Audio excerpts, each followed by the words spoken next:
ನಮಸ್ಕಾರ ಸ್ನೇಹಿತರೆ, ಇದೀಗ ತಾನೇ ಬಂದಿರುವ ಮುಖ್ಯವಾದ ಮಾಹಿತಿಗಳು. ರಾಜ್ಯದ ವಸತಿ ರಹಿತರಿಗೆ ಗುಡ್ ನ್ಯೂಸ್ ಕೊಟ್ಟ ಸರ್ಕಾರದಿಂದ 42,345 ಮನೆಗಳು ವಿತರಣೆ. ನೀವು ಕೂಡ ಬಾಡಿಗೆ ಮನೆಯೊಳಗಿದ್ರೆ ವಿಡಿಯೋನ ಪೂರ್ತಿಯಾಗಿ ನೋಡಿ.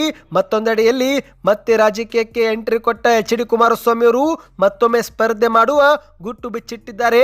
ಇದೇ ಮಧ್ಯೆ ಸರ್ಕಾರ ಸಾಲದಲ್ಲಿ ಮುಳುಗಿ ಹೋಗಿದೆ ಎಂದು ಸರ್ಕಾರದ ವಿರುದ್ಧ ಗುಡುಗಿದ್ದಾರೆ. ಎಲ್ಲ ಮಾಹಿತಿಗಳನ್ನು ನೋಡೋಣ. ಮತ್ತೊಂದೆಡೆಯಲ್ಲಿ ಸಿದ್ದರಾಮಯ್ಯನವರು ಯಾವಾಗ ಕಾಂಗ್ರೆಸ್ ಸೇರಿದ್ರೋ ಆವಾಗಲೇ ಕೆಟ್ಟು ಹೋದ್ರು ಎಂದು ಸಿಎಂ ಬಗ್ಗೆ ನಗುತ್ತಲೇ ಮಾತನಾಡಿದಂಥ ಹಳೆಯ ದೋಸ್ತು. ಎಲ್ಲ ಮಾಹಿತಿಗಳನ್ನು ನೋಡೋಣ ಸ್ನೇಹಿತರೆ. ಮತ್ತೊಂದೆಡೆಯಲ್ಲಿ ಸಾಲ ಮನ್ನಾ ಕುರಿತಂತೆ ಮಾಹಿತಿ. ಇದೇ ಮಧ್ಯೆ ಸಿಎಂ ಸಿದ್ದರಾಮಯ್ಯನವರ ಹೇಳಿಕೆ, 15 ಲಕ್ಷ ರೂಪಾಯಿ ನಿಮ್ಮ ಬ್ಯಾಂಕ್ ಖಾತೆಗೆ ಬಂತಾ ಎಂದು ಪ್ರಶ್ನೆ ಮಾಡಿದ್ದಾರೆ. ಗೃಹಲಕ್ಷ್ಮಿಯರಿಗೂ ಕೂಡ ಗುಡ್ ನ್ಯೂಸ್ ಕೊಟ್ಟ ಸರ್ಕಾರ.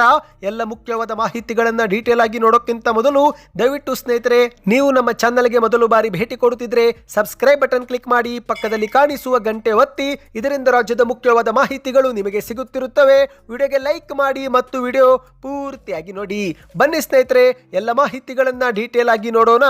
ಈ ಒಂದು ವಿಡಿಯೋ ಶುರು ಮಾಡೋಕ್ಕಿಂತ ಮೊದಲು ನೀವು ಕೂಡ ಬಾಡಿಗೆ ಮನೆಯೊಳಗೆ ಇದ್ರೆ ತಿಂಗಳಿಗೆ ಎಷ್ಟು ಬಾಡಿಗೆ ಕಟ್ಟುತ್ತೀರಾ ಕಮೆಂಟ್ ಮಾಡಿ. ಹೌದು ಸ್ನೇಹಿತರೆ, ಬಡ ಮತ್ತು ಮಧ್ಯಮ ವರ್ಗದವರಿಗೆ ಸ್ವಂತ ಮನೆಯಲ್ಲಿ ಇರಬೇಕು ಎಂಬ ಒಂದು ಕನಸಿರುತ್ತೆ. ಈಗ ಅಂತಹ ಕನಸನ್ನ ಸಾಕಾರಗೊಳಿಸಲು ಸರ್ಕಾರ ಹಲವಾರು ಮನೆ ಯೋಜನೆಗಳನ್ನ ಜಾರಿಗೆ ಮಾಡಿದ್ದು, ಈಗ ಇದೇ ಮಧ್ಯೆ ಪ್ರಧಾನಮಂತ್ರಿ ಆವಾಸ್ ಯೋಜನೆಯಡಿಯಲ್ಲಿ ಇಂದು 42,345 ಮನೆಗಳನ್ನ ಹಂಚಿಕೆ ಮಾಡಲಾಗಿದೆ. ಹೌದು, ಪ್ರಧಾನಮಂತ್ರಿ ಆವಾಸ್ ಯೋಜನೆ ಮತ್ತು ಮುಖ್ಯಮಂತ್ರಿ ವಿಶೇಷ ಅನುದಾನದಡಿಯಲ್ಲಿ ವಸತಿ ಇಲಾಖೆ ಮತ್ತು ಕರ್ನಾಟಕ ಕೊಳಗೇರಿ ಅಭಿವೃದ್ಧಿ ಮಂಡಳಿ ನಿರ್ಮಿಸಿರುವ ಒಟ್ಟು 42,345 ಮನೆಗಳನ್ನ ಇಂದು ಲೋಕಾರ್ಪಣೆ ಮಾಡಿ ಹಕ್ಕು ಪತ್ರವನ್ನ ವಿತರಣೆ ಮಾಡಲಾಗಿದೆ. ಹೌದು, ಈ ಒಂದು ದೊಡ್ಡ ಮಟ್ಟದ ಕಾರ್ಯಕ್ರಮದಲ್ಲಿ ಎಐಸಿಸಿ ಅಧ್ಯಕ್ಷ ಮಲ್ಲಿಕಾರ್ಜುನ್ ಖರ್ಗೆ ಅವರು, ಮುಖ್ಯಮಂತ್ರಿ ಸಿದ್ದರಾಮಯ್ಯನವರು, ಉಪಮುಖ್ಯಮಂತ್ರಿ ಡಿ.ಕೆ. ಶಿವಕುಮಾರ್ ಸೇರಿ ಕೇಂದ್ರ ಮತ್ತು ರಾಜ್ಯ ಸರ್ಕಾರದ ಸಚಿವರು ಭಾಗಿಯಾಗಿದ್ದಾರೆ. ಅಂದಹಾಗೆ ವಸತಿ ಸಚಿವ ಜಮೀರ್ ಅಹಮದ್ ಖಾನ್ ಅವರು ಕೂಡ ಈ ಒಂದು ಕಾರ್ಯಕ್ರಮದಲ್ಲಿ ಭಾಗಿಯಾಗಿದ್ದಾರೆ. ಸ್ನೇಹಿತರೆ, ಧಾರವಾಡ ಜಿಲ್ಲೆಯಲ್ಲಿ 2,169 ಮನೆಗಳು, ಬೆಂಗಳೂರಲ್ಲಿ 5,731 ಮನೆಗಳು, ಹೀಗೆ ರಾಜ್ಯದ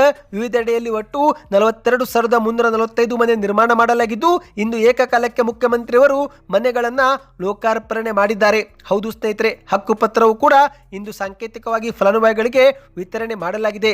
ಅಂದಹಾಗೆ ಸ್ನೇಹಿತರೆ, ನೀವು ಕೂಡ ಬಾಡಿಗೆ ಮನೆಯೊಳಗಿದ್ರೆ ಇಂತಹ ಆವಾಸ್ ಯೋಜನೆ ಮನೆಗೆ ಅರ್ಜಿ ಕರೆದಾಗ ಸಲ್ಲಿಕೆಯನ್ನು ಮಾಡಬೇಕು. ಹೌದು, ರಾಜ್ಯದ ವಿವಿಧೆಡೆಯಿಂದ ಅಂದಾಜು 2 ಲಕ್ಷಕ್ಕೂ ಹೆಚ್ಚು ಜನರು ಇಂದು ಈ ಒಂದು ಕಾರ್ಯಕ್ರಮದಲ್ಲಿ ಭಾಗವಹಿಸಿದ್ದು, ಅವ್ಯವಸ್ಥೆ ಆಗಬಾರದು ಎಂದು ಮೊದಲೇ ಅಗತ್ಯ ಕ್ರಮ ತೆಗೆದುಕೊಳ್ಳಲಾಗಿದೆ. ಸ್ನೇಹಿತರೆ, ಊಟದ ವ್ಯವಸ್ಥೆ, ಕುಡಿಯುವ ನೀರಿನ ವ್ಯವಸ್ಥೆ, ವೈದ್ಯಕೀಯ ವ್ಯವಸ್ಥೆ ಎಲ್ಲವೂ ಕೂಡ ಮಾಡಲಾಗಿತ್ತು ಎಂದು ಹೇಳಲಾಗಿದೆ. ಅಂದಹಾಗೆ ಸ್ನೇಹಿತರೆ, ನೀವು ಕೂಡ ಏನಾದರೂ ಪ್ರಧಾನಮಂತ್ರಿ ಆವಾಸ್ ಯೋಜನೆಗೆ ಅರ್ಜಿ ಸಲ್ಲಿಕೆ ಮಾಡಿಲ್ಲವೆಂದರೆ ಕಮೆಂಟ್ ಅಲ್ಲಿ ಆವಾಸ್ ಯೋಜನೆ ಎಂದು ಕಮೆಂಟ್ ಮಾಡಿ. ಸ್ನೇಹಿತರೆ, ಯಾರು ಅರ್ಹರು, ಯಾವ ರೀತಿ ಅರ್ಜಿ ಸಲ್ಲಿಕೆ ಮಾಡಬೇಕು, ಏನೆಲ್ಲ ದಾಖಲೆಗಳು ಕೊಡಬೇಕು, ಎಲ್ಲ ಮಾಹಿತಿಯನ್ನು ನಿಮಗೆ ಕೊಡುತ್ತೇವೆ. ಇನ್ನು ಇದೇ ಮಧ್ಯೆ ಈ ಒಂದು ಹುಬ್ಬಳ್ಳಿಯಲ್ಲಿ ಮನೆ ಹಂಚಿಕೆ ಕುರಿತಂತೆ ಕೇಂದ್ರ ಸಚಿವರಿಗೆ ಆಹ್ವಾನಿಸದೆ ಶಿಷ್ಟಾಚಾರ ಮರೆತಿದ್ದಾರೆ ಎಂದು ಸರ್ಕಾರದ ವಿರುದ್ಧ ಬಿಜೆಪಿ ನಾಯಕರು ಆರೋಪ ಮಾಡಿದ್ದು, ಇದೇ ಆರೋಪಕ್ಕೆ ಈಗ ವಸತಿ ಸಚಿವರಾಗಿರುವ ಜಮೀರ್ ಅಹಮದ್ ಖಾನ್ ಅವರು ಪ್ರತಿಕ್ರಿಯೆ ಕೊಟ್ಟಿದ್ದಾರೆ. ಹೌದು ಸ್ನೇಹಿತರೆ, ಕೇಂದ್ರದ ಸಚಿವರಿಗೆ ಆಹ್ವಾನ ನೀಡಿಲ್ಲ ಎಂಬ ಆರೋಪ ವಸತಿ ಸಚಿವ ಜಮೀರ್ ಅಹಮದ್ ಖಾನ್ ಅವರು ತಳ್ಳಿ ಹಾಕಿದ್ದು, ಈ ಒಂದು ಕಾರ್ಯಕ್ರಮದಲ್ಲಿ ಭಾಗವಹಿಸುವಂತೆ ನಾವು ಮೊದಲೇ ಕೇಂದ್ರದ ಸಚಿವ ಪ್ರಹ್ಲಾದ್ ಜೋಶಿ ಅವರಿಗೆ ಆಹ್ವಾನ ಕೊಟ್ಟಿದ್ದೆವು, ಆದರೆ ಅವರೇ ಬಂದಿಲ್ಲ. ಅವರಿಗೇನೋ ವಿದೇಶ ಪ್ರವಾಸ ನಿಗದಿಯಾಗಿರುವುದರಿಂದ ದಿನಾಂಕ ಬದಲಾಯಿಸಲು ನಮಗೆ ಮನವಿ ಮಾಡಿದ್ರು, ಆದರೆ ನಾವು ಆಹ್ವಾನ ಕೊಟ್ಟಿದ್ದೆವು ಎಂದು ಜಮೀರ್ ಅಹಮದ್ ಖಾನ್ ಅವರು ಹೇಳಿಕೆಯನ್ನು ಕೊಟ್ಟಿದ್ದಾರೆ. ಹೌದು, ಇದೀಗ ಬಿಜೆಪಿ ನಾಯಕರು ಶಿಷ್ಟಾಚಾರ ಉಲ್ಲಂಘನೆ ಮಾಡಿದ್ದಾರೆ ಎಂದು ಆರೋಪಿಸಿ ಪ್ರತಿಭಟನೆ ಮಾಡಿದ್ದಾರೆ. ಸ್ನೇಹಿತರೆ, ಇನ್ನು ಇದೇ ಮಧ್ಯೆ ಮತ್ತೊಂದು ಮುಖ್ಯವಾದ ಮಾಹಿತಿ. ಮತ್ತೊಮ್ಮೆ ರಾಜ್ಯ ರಾಜಕೀಯಕ್ಕೆ ರೀ ಎಂಟ್ರಿ ಕೊಡುವ ಕುರಿತಂತೆ ಕುಮಾರಸ್ವಾಮಿ ಅವರು ಸುಳಿವು ಕೊಟ್ಟಿದ್ದಾರೆ. ಹೌದು ಸ್ನೇಹಿತರೆ, ರಾಜ್ಯ ಕಾಂಗ್ರೆಸ್ನಲ್ಲಿ ಸಿಎಂ ಕುರ್ಚಿ ಕದನ ಹೊತ್ತಿಕೊಂಡಿರುವ ಹೊತ್ತಲ್ಲೇ ಎಚ್.ಡಿ. ಕುಮಾರಸ್ವಾಮಿ ಅವರು ಆಡಿದಂತ ಮಾತು ಭಾರಿ ಸಂಚಲನ ಮೂಡಿಸಿದೆ. ಹೌದು, ಇಂದು ಕರ್ನಾಟಕದ ರಾಜಕಾರಣದಲ್ಲಿ ಎಚ್.ಡಿ. ಕುಮಾರಸ್ವಾಮಿ ಅಂದ್ರೇನೆ ಅದೊಂದು ಸಂಚಲನ ಸ್ನೇಹಿತರೆ. ಈ ಒಂದು ಹಿಂದೆ ಲಕ್ಷಾಂತರ ರೈತರ ಸಾಲ ಮನ್ನಾ ಮಾಡಿ ಸೈ ಎನಿಸಿಕೊಂಡಿದ್ದಾರೆ. ಸದ್ಯ ದೆಹಲಿ ರಾಜಕೀಯದಲ್ಲಿ ಸಕ್ರಿಯರಾಗಿರುವ ಕುಮಾರಸ್ವಾಮಿ ಅವರು ಇದೀಗ ರಾಜ್ಯ ರಾಜಕೀಯ ಬಗ್ಗೆ ಕೂಡ ಕಣ್ಣಾಡಿಸ್ತಾ ಇದ್ದು, ಇದೇ ಮಧ್ಯೆ ಮತ್ತೊಮ್ಮೆ ರಾಜ್ಯ ರಾಜಕಾರಣಕ್ಕೆ ಬರುವ ಕುರಿತಂತೆ ಮುನ್ಸೂಚನೆ ಕೊಟ್ಟಿದ್ದಾರೆ. ಹೌದು, ವೇದಿಕೆ ಕಾರ್ಯಕ್ರಮವೊಂದರಲ್ಲಿ ಮಾತನಾಡಿದಂತ ಕುಮಾರಸ್ವಾಮಿ ಅವರು, ನಾನು ಎಲ್ಲೇ ಹೋದರೂ ಸುಮ್ಮನೆ ಕೂರಲ್ಲ, ರಾಜ್ಯದ ಜನ ತೀರ್ಮಾನ ಮಾಡಿದ್ರೆ ನಾನು ಮತ್ತೆ ಇಲ್ಲಿ ಇರುತ್ತೇನೆ ಎಂದು ಹೇಳುವ ಮೂಲಕ ರಾಜ್ಯ ರಾಜಕೀಯದಲ್ಲಿ ಹೊಸ ಬಾಂಬು ಸಿಡಿಸಿದ್ದಾರೆ. ಅಷ್ಟು ಮಾತ್ರವಲ್ಲ, ಮುಖ್ಯಮಂತ್ರಿ ಸ್ಥಾನದ ಮೇಲೆ ಕಣ್ಣಿಟ್ಟಿದ್ದಾರೆ. ಸ್ನೇಹಿತರೆ, 2028ರ ಚುನಾವಣೆಗೆ ಎಚ್.ಡಿ. ಕುಮಾರಸ್ವಾಮಿ ಅವರು ನಿಲ್ಲುವ ಒಂದು ಸುಳಿವು ಈಗ ಸಿಕ್ಕಿದೆ. ಹೌದು, ಈಗ ರಾಜ್ಯ ರಾಜಕೀಯಕ್ಕೆ ಮತ್ತೊಮ್ಮೆ ಕಾಲಿಡುವ ಬಗ್ಗೆ ಕುಮಾರಸ್ವಾಮಿ ಅವರು ಸುಳಿವು ಕೊಟ್ಟಿದ್ದಾರೆ. ಇನ್ನಿದೇ ಮಧ್ಯೆ ಸ್ನೇಹಿತರೆ, ರಾಜ್ಯದ ಕಾಂಗ್ರೆಸ್ ಸರ್ಕಾರ ಸಾಲದಲ್ಲಿ ಮುಳುಗಿ ಹೋಗಿದೆ ಎಂದು ಕೂಡ ವಾಗ್ದಾಳಿಯನ್ನ ಮಾಡಿದ್ದಾರೆ. ಹೌದು, ಈಗ ರಾಜ್ಯದ ಕಾಂಗ್ರೆಸ್ ಸರ್ಕಾರ ಗ್ಯಾರಂಟಿಗಳಿಗಾಗಿ 1,25,000 ಕೋಟಿ ರೂಪಾಯಿ ಸಾಲಕ್ಕಾಗಿ ಮುಂದಾಗಿದೆ ಎಂದು ಕುಮಾರಸ್ವಾಮಿ ಅವರು ಕಿಡಿಕಾರಿದ್ದಾರೆ. ಇವರು ಖರ್ಚು ಮಾಡುತ್ತಿರುವುದು 50,000 ಕೋಟಿ, ಆದರೆ ಸಾಲ ಪಡೆದುಕೊಳ್ಳುತ್ತಿರುವುದು 1,25,000 ಕೋಟಿ ಎಂದು ಸಿದ್ದರಾಮಯ್ಯನವರ ಸರ್ಕಾರದ ವಿರುದ್ಧ ಎಚ್ ಡಿ ಕುಮಾರಸ್ವಾಮಿ ಅವರು ವಾಗ್ದಾಳಿ ಮಾಡಿದ್ದಾರೆ. ಪಂಚ ಗ್ಯಾರಂಟಿ ಯೋಜನೆಗಳನ್ನು ನಿಭಾಯಿಸಲು 50,000 ಕೋಟಿ ಆದರೆ ಇತ್ತ ಇವರು 1,25,000 ಕೋಟಿ ಸಾಲ ಪಡೆಯಲು ಮುಂದಾಗಿದ್ದಾರೆ. ಅಮ್ಮ, ಸರ್ಕಾರ ಕೊಡುವ 2,000ಕ್ಕೆ ದಯವಿಟ್ಟು ಮರಳಾಗಬೇಡಿ ಎಂದು ಕುಮಾರಸ್ವಾಮಿ ಅವರು ಮಹಿಳೆಯರಿಗೆ ಮನವಿಯನ್ನ ಮಾಡಿದ್ದಾರೆ.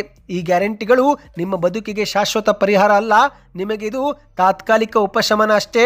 ಈ 5 ಗ್ಯಾರಂಟಿಗಳು ಯಾವುದಕ್ಕೂ ಸಾಕಾಗೋದಿಲ್ಲ, ಇವುಗಳಿಂದ ಏನೂ ಉಪಯೋಗವೂ ಕೂಡ ಇಲ್ಲ. ಕಾಂಗ್ರೆಸ್ ಸರ್ಕಾರದ ಮೋಸಕ್ಕೆ ನೀವ್ಯಾರೂ ಕೂಡ ಬಲಿಯಾಗಬೇಡಿ ಎಂದು ವೇದಿಕೆ ಮೇಲೇನೆ ಮನವಿಯನ್ನ ಮಾಡಿದ್ದಾರೆ. ಬನ್ನಿ ಸ್ನೇಹಿತರೆ, ಮತ್ತೊಂದು ಮಾಹಿತಿಗೆ ಹೋಗೋಣ.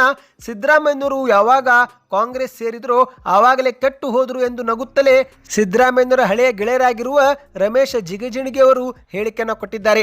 ಹೌದು ಸ್ನೇಹಿತರೆ, ಸಿದ್ದರಾಮಣ್ಣ ಮೊದಲು ನಮ್ಮ ಜೊತೆ ಇದ್ದಾಗ ಬಹಳ ಒಳ್ಳೆಯವರೇ ಆಗಿದ್ರು, ಅದ್ಯಾವಾಗ ಕಾಂಗ್ರೆಸ್ ಸೇರಿದ್ರು ಆವಾಗ ವಿಪರೀತ ಕೆಟ್ಟು ಹೋದ್ರು ಎಂದು ನಗುತ್ತಲೇ ಹೇಳಿಕೆ ಕೊಟ್ಟಿದ್ದಾರೆ. ಹೌದು ಸ್ನೇಹಿತರೆ, ರಮೇಶ್ ಜಿಗಜಿಣಗಿ ಅವರು ಯಾವಾಗಲೂ ಕೂಡ ನೇರವಾಗಿ ಮಾತನಾಡುವಂತಹ ವ್ಯಕ್ತಿತ್ವ ಹೊಂದಿದ್ದಾರೆ. ಸ್ವಪಕ್ಷದವರಾಗಿರಲಿ ಅಥವಾ ಬೇರೆ ಯಾರೇ ಆಗಿರಲಿ ಅವರದು ಒಂದೇ ಖಡಕ್ ಮಾತು. ಇಂತಹ ರಮೇಶ್ ಜಿಗಜಿಣಗಿ ಅವರು ಈಗ ಪಕ್ಷ ಬೇರೆ ಆದರೂ ಸಿದ್ದರಾಮಯ್ಯರ ಜೊತೆ ಈಗಲೂ ಕೂಡ ಆತ್ಮೀಯತೆ ಗೌರವ ಇಟ್ಟುಕೊಂಡಿದ್ದು, ಇದೇ ಮಧ್ಯೆ ಮಾಧ್ಯಮಗಳ ಮುಂದೆ ಮಾತನಾಡುವಾಗ ಸಿದ್ದರಾಮಯ್ಯರು ಮೊದಲು ನಮ್ಮ ಜೊತೆ ಇದ್ದಾಗ ಒಳ್ಳೆಯವರೇ ಆಗಿದ್ರು, ಅದ್ಯಾವಾಗ ಕಾಂಗ್ರೆಸ್ ಸೇರಿದ್ರು ಆವಾಗ ವಿಪರೀತ ಕೆಟ್ಟು ಹೋದ್ರು ಎಂದು ಹೇಳಿಕೆಯನ್ನ ಕೊಟ್ಟಿದ್ದಾರೆ. ಹೌದು ಸ್ನೇಹಿತರೆ, ಅಷ್ಟಕ್ಕೂ ಆಗಿದ್ದೇನೆಂದರೆ ಇತ್ತೀಚೆಗೆ ವಿಜಯಪುರದ ಸುದ್ದಿಗೋಷ್ಠಿಯಲ್ಲಿ ಮಾತನಾಡುತ್ತಿರುವ ವೇಳೆ ಮಾಧ್ಯಮದವರೊಬ್ಬರು ರಮೇಶ್ ಜಿಗಜಿಣಗಿ ಅವರಿಗೆ, ಈಗ ನೀವು ಮುಖ್ಯಮಂತ್ರಿ ಸಿದ್ದರಾಮಯ್ಯರ ಆಪ್ತರು, ಈಗ ಸಿದ್ದರಾಮಯ್ಯರನ್ನ ಇಳಿಸಿ ಡಿ.ಕೆ. ಶಿವಕುಮಾರ್ ಅವರು ಮುಖ್ಯಮಂತ್ರಿ ಆಗುತ್ತಾರೆ ಎಂಬ ಒಂದು ವದಂತಿ ಇದೆ.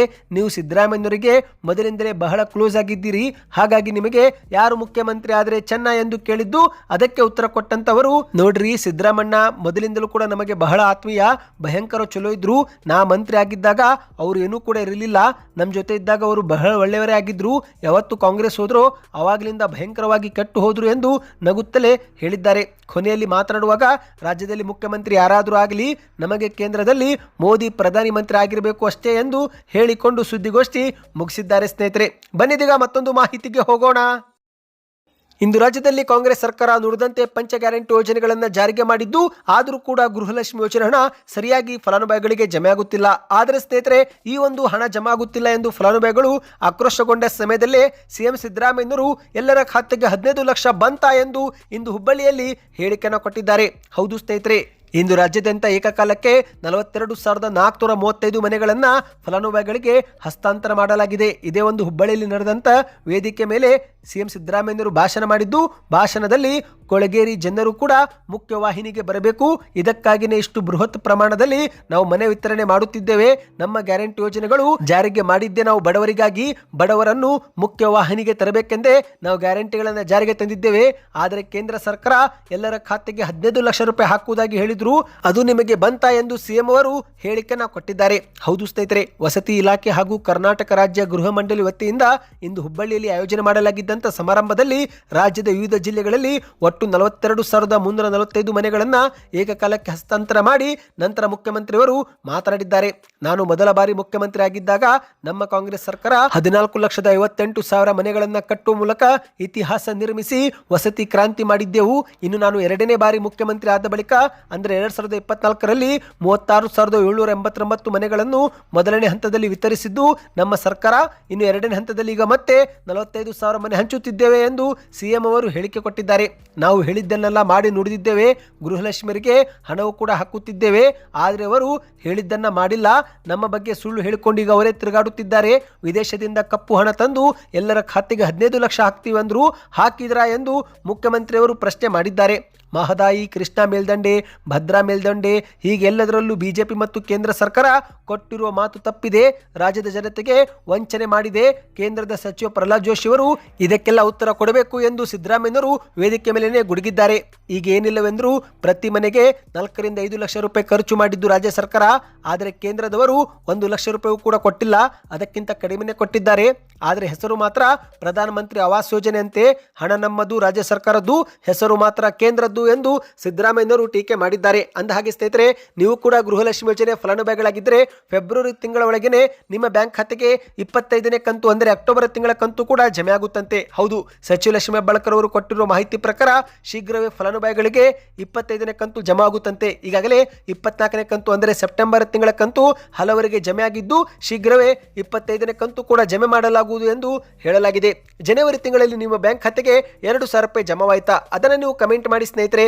ಈ ಎಲ್ಲ ಮಾಹಿತಿ ಇಷ್ಟವಾಗಿದ್ದರೆ ವಿಡಿಯೋಗೆ ಲೈಕ್ ಮಾಡ್ತಾ ಚಾನಲ್ಗೆ ಸಬ್ಸ್ಕ್ರೈಬ್ ಆಗಿ.